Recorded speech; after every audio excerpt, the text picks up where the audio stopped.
పౌలు గారు రోమా జైల్లో ఉన్నాడు, ఖైదీగా ఉన్నాడు.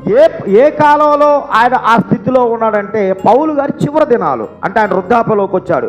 ఈ పిలిపిలి రాసిన పత్రిక సమయంలో ఆయన వృద్ధాప్యలోకి వచ్చాడు. మొదటగా మీరు గుర్తుపెట్టుకోవాలి, చాలా వయసులో ఉన్నాడు ఆయన. ఇంకా చెప్పాలంటే ఆయనకి మరణదినాలు కూడా దగ్గరకు వచ్చేసినాడు పౌలు గారికి అర్థమైపోయింది. ఎందుకు? నీరో చక్రవర్తి పరిపాలన. అతను ఏం చేస్తున్నాడంటే క్రైస్తవులు సైతం కూడా ఊత కోసేస్తున్నాడు, అంటే చంపేస్తున్నాడు.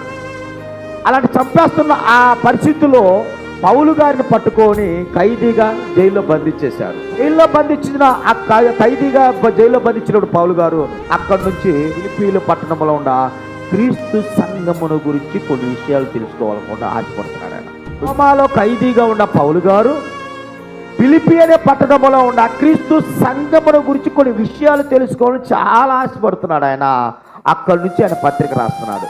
ఏమని రాస్తున్నాడు అంటే, నేను కఠినమైన పరిస్థితిలో ఉండా, నా పరిస్థితి అయితే బాగలేదు, కాకపోతే మీ మీద అయితే నాకు ఆశ చాలా ఉంది, మీ మీద నాకు చాలా చింత ఉంది, మిమ్మల్ని చూడాలనుకుంటున్నాను, మీ బాగోదులు నేను ఎరగాలనుకుంటున్నాను, మీ పరిస్థితి ఎలా ఉంది ఆత్మీయ జీవితంలో అని నేను తెలుసుకోవాలనుకుంటున్నాను.